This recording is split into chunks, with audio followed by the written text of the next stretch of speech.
Hi folks, Kieran here again. Hope you're all good.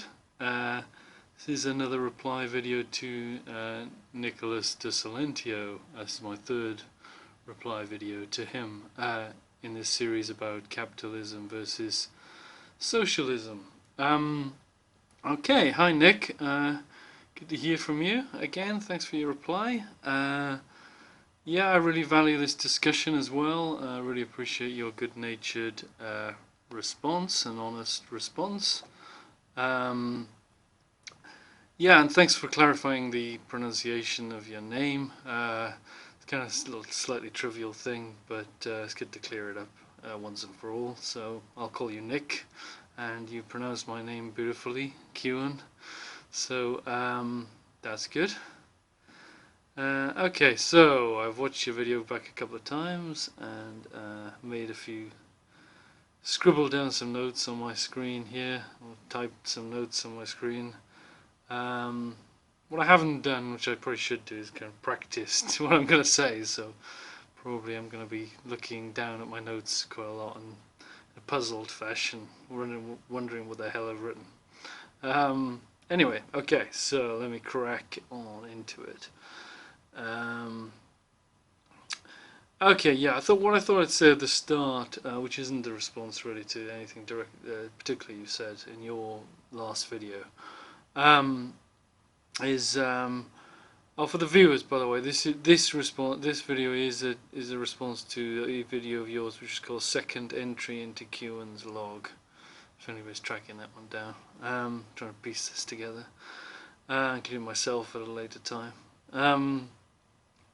Okay, so yeah, I thought I'd mention something that isn't a direct response to anything you said, but in terms of this discussion we're having, what we're actually talking about, what this debate or conversation or exchange is about, I thought I'd kind of propose that I know the initial video, Socialism versus Capitalism, you presumably had a certain sort of kind of socialism in mind, or maybe, I don't know exactly what socialism you had in mind, but it wouldn't have been exactly the socialism that I adhere to. So what I was thinking is we should probably kind of debate it'd be more fun for me anyway, if we debate my particular sort of beliefs or my ideal system versus yours, rather than some other kind of socialism.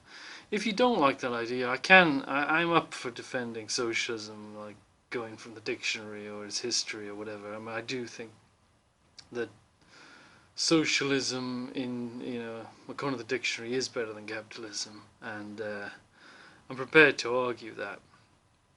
I think it's more like the lesser of two evils, because it is most socialism that's being practiced, or pretty much all of it, is more authoritarian than I like. So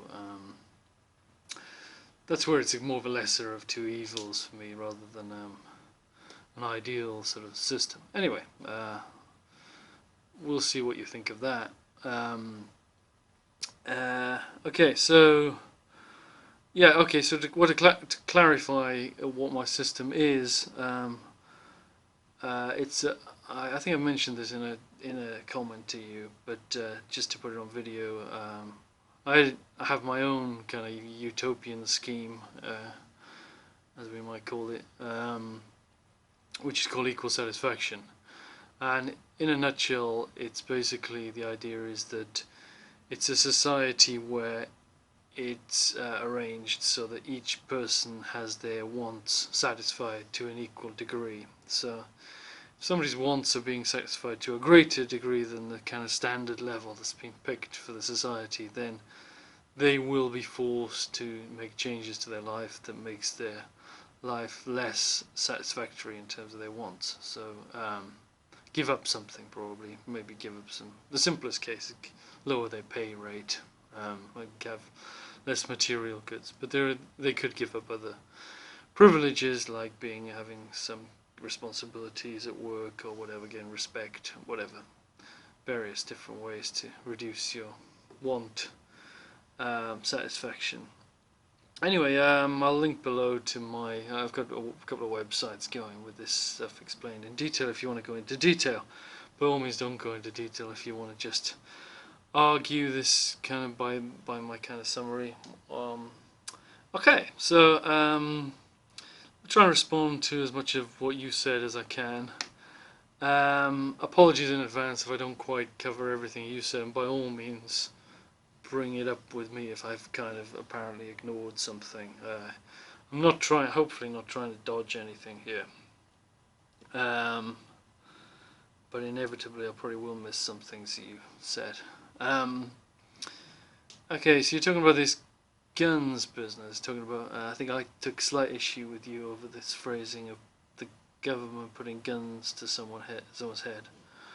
I haven't gone back to your video to see what you exactly said, actually. But anyway, I think the main thing, I think we should try and cover this reasonably briefly. Maybe you might want to have a last word on this one if you do continue to do responses to me.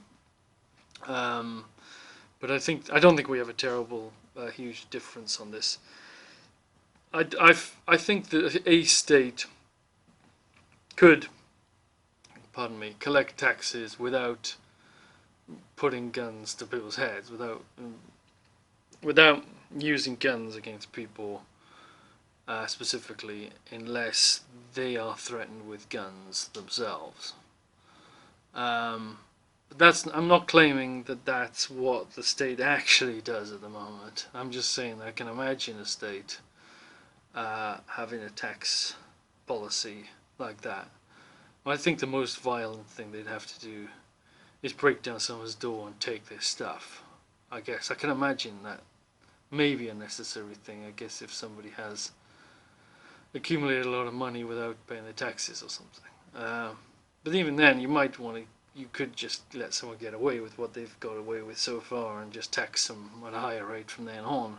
And again, you probably wouldn't have to break their door even down for that. But I think the essential point we agree on is that the state is an authoritarian thing. I defend the state, but it is authoritarian in the sense that it's a compulsory set of laws that govern a certain place. So, in fact, one definition of the state could be a bunch of restrictions you've got if you live in a certain geographical area. That's the kind of thing I think of when I think of the state, rather than it implying a centralized government or anything like that. I think it's a bunch of laws covering a certain area, and yes, it's fundamentally different and more authoritarian than a firm that's set up business, assuming the firm doesn't own all the land or something like that, which I think could happen under some kind of market anarchist scenario. But assuming the firm doesn't own all the land surrounding your land, or own the land that you live on, or stuff like that, or own the roads, or own the food supply, or some other really vital thing, then, I mean, say we got some kind of antitrust stuff. Assuming that's all working somehow with or without a state, then yeah, the state is this authoritarian thing. It has a monopoly. I'm okay with monopoly on violence, I guess. I fancy a state can get away with not using violence. And I'd make a distinction there between violence, meaning hurting people, and force, meaning using physically stopping someone from doing something, or physically forcing them to do something. Like, for example, physically ejecting someone from a nightclub who hasn't paid to get in or something. That's force. I think this state is going to end up having to use force, but not necessarily violence, unless violence is threatened against other people. But then it's a kind of self-defense of officials of the state there. But I talked for ages on that. So by all means have a last word, but I don't really want to. I'm not sure. Well, we can have a back and forth about that if we want. But I don't think it's the main sort of area of disagreement, to be honest. And I think, I'd add that there is danger in this authoritarianness of the state. I see the state as the lesser of two evils. I think a stateless society would be worse, be more violent, be more dangerous, more harsh place to live. The state, there's a lot of problems in having a police force and allowing anybody to force anyone to do anything, or having any compulsory laws, because obvious thing is, what if a bad law comes in? I mean, everyone's got to do that then. So, but I think it's the lesser of two evils. But I accept it's authoritarian. Saying Walmart is voluntary, you mentioned something about that. Yeah, I think I kind of just covered that. There. Yeah, I mean there's something bad about the state being something more dangerous about the state than of Walmart or any sort of firm. Okay, you answered what I was saying, asking about whether the state is impossible. Okay, so yeah, okay, you made a few points, I think, on this general theme of the equality being impossible and a little bit of undesirable as well. So you're saying if you did achieve it, it would cost huge constraints. Yeah, I mean, okay, the system I propose of this equal satisfaction idea, it would impose a huge constraint, which is that you wouldn't be able to have a really high level of satisfaction compared to other people. You couldn't have or you can actually, under my system, have a really low one if you choose to. So, but there is this huge restraint in terms of being a very well-off person, better off than average person in terms of satisfaction. I think it is a constraint. I'd be kind of a bit like also, well, there's other constraints that come with that. Is you can't, I can't be a fan of one person. You can't have a huge rock concert where you're all gathering around one person. You can't have hierarchies. There's a lot of constraint that comes with that. Not just like your hopes of being a superstar or dashed or a prime minister or something, or being famous. There are huge constraints, but I think it's worth it. Overall, I think it would make a better life. I think it would be probably a better life for people now, but certainly it would lead to society being directed by, in the interests of the majority of the people, much less vested interests, much less dog-eat-dog sort of attitude, which is total madness, really, when viewed from the whole human perspective. So yeah, there are huge constraints of creating inequality, or creating equality rather. But it would also lift huge constraints. It would get rid of your boss. It would get rid of your financial worries. It would get rid of a lot of things which are constraining you, constraining people now. Okay, you say, again, an analogy with getting people to all dress the same, like you did in a previous video. You're saying that you wouldn't be able to get everybody exactly equal, because some people would look a bit smarter than others, even if you had forced everyone to wear the same clothes, which I don't obviously advocate. People can wear whatever clothes they like. But they won't have people wearing massive diamonds or something like that. So yeah, I agree. I mean, it is. I only aim to get to equality within certain error limits. It's not going to be perfectly equal, but it's just a kind of best. I think the state the society should make a certain amount of effort to get to as close to equality as it can, but of satisfaction. But I don't want 90% of GDP going to policing this thing. I want it to be something like 10% of GDP. I don't know, less going towards this. So yeah, you can't get perfect equality. Yeah, and you can't do it with this. It's very imperfect because it's impossible to know how satisfied a person is. You can only sort of guess in very broad strokes how satisfied you think they might be given what you can see from the outside in their life. Okay, what are we doing for time? 15 minutes. Let's try and wrap this up in 20 minutes. Okay. You pointed out that I talked about this idea to do with this participatory economics sort of stuff I've been involved with. I've been following that pay for effort is not the same as equality, because some people work hard, including people who do useless work like filling in holes, digging holes and filling them in again. They would get a lot more money than others, so there wouldn't be equality.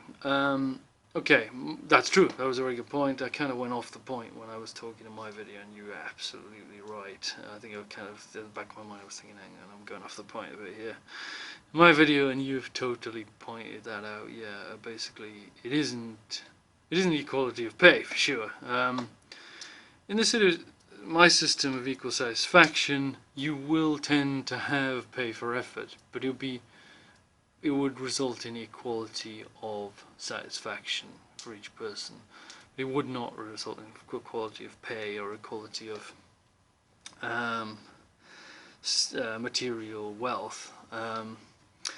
It's true, you can't, there are lots of equalities you sort of can't have. I agree with that. You have to pick very carefully, actually, the equalities you can have and still have a kind of functioning society. I believe in this satisfaction thing. I have found something that where the incentives to work would be there, but there would be an equality of something. But yeah, if you had equality of pay and you got to do as much or as little work as you like, then civilization would kind of break down, and yeah, so it's not really a viable option.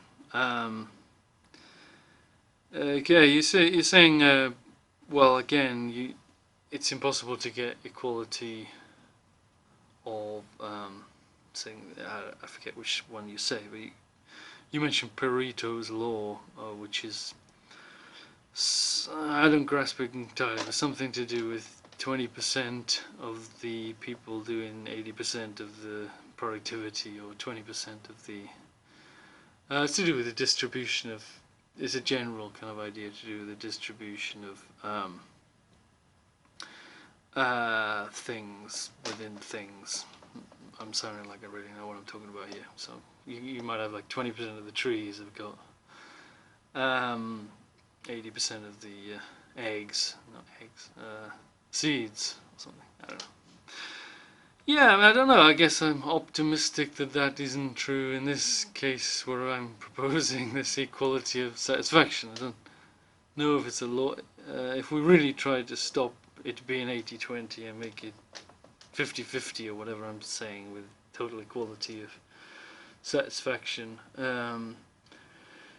I think we can defy that law.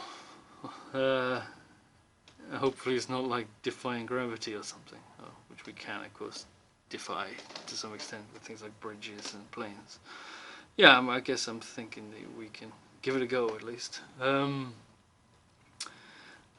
also mentioned that if you try to have equality of wealth, you have to have this huge state running it all, and everybody, there will be a hierarchy of people trying to get in the state, and there'll be inequality that way. Certainly seems to be, that is true in socialist societies that I know of. But I'm talking about a more radical thing. Under equal satisfaction, we'd have to have a kind of direct democracy where there isn't a government. There are juries being called up and large masses of people making the decisions that government make, but there is no government to get close to. I guess I can't rule out corruption for sure, 100%, but there isn't this central authority. There aren't people with these offices of power. It's all spread out, because it'd be very satisfying to be the powerful person. So you can't have, it isn't allowed to have hierarchies of power or major ones. I mean, you can have someone temporarily being a kind of manager of a small firm or something, but you can't have one person being like Bill Gates or something, or being like the president. So there isn't this problem that you will have a hierarchy within the state now instead of the private sector, I contend. Okay, last couple of points. Okay, you responded to my question about. I've gone well beyond. I'm going beyond 20 minutes now, so forget about that.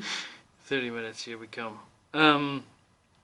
Okay, so this example of stealing from a billionaire. I suggested that I asked you whether you would steal from a billionaire to feed a starving child. Yeah, I think it is relevant to it all, to me. I mean, I'm trying to establish whether you think that property rights are absolute in every case, but there are a kind of fundamental.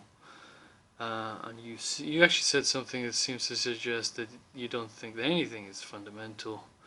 You asked me whether I'd kill a small number of people to save a much larger number of people, and yeah, I'm open to that. And I think that reveals that I don't think not killing someone, killing someone is absolutely wrong in every case. I think killing sufficiently kind of small number of people to save a large number of people would be justified. It's obviously the lesser of two evils. It's a horrible thing to do, but yeah, I think that isn't what is fundamentally moral, and that's why I think it is a relevant question to ask: is there a case where you would ride over property rights for the greater good in a more general sense? Because I think that reveals that the greater good in the other stuff, the welfare of people or something, is what you care about. So which means we need to have a different discussion, and we need to have a discussion down the road of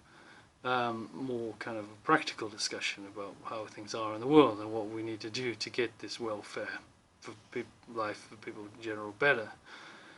Whereas if you think property rights is this absolute thing, then yeah, we're on a kind of more fundamentally ethical, we're having a conversation about ethical fundamentals, which is a kind of different thing. You did some quotes from the philosopher Hegel. Don't know much about Hegel, I've never read any of his stuff, and I don't really know. I don't really share his idea that you're born with kind of property, with this innate sort of property thing. I think that this example of stealing from a billionaire makes me think that just isn't what morally is important. I kind of don't. I see property rights as very much a natural thing and very much part of our psyche. If you have a kid, you give them something, even a really young kid, they get loath to give up something to some other kid. It's very much in our nature to covet and possess things and stuff, and I don't think there's any great harm in it, as long as. But if it gets to points where some person owns a road that's really fucking up someone's life, and is never even using that road, it's just an investment or something, then I think we should do things a different way. And I don't even think you fundamentally have to own your own body. And I think if I had some really useful organ that I wasn't using and it's going to save hundreds of people, then I'm not against the state forcing me to give it up. It's it's an imposition on me, but I think it's worth it in that case. So. And you give an example about a person who's set up life in the countryside, in a place where no one lived previously, and somebody's stealing apples from them, and later on maybe the state comes along and takes some apples.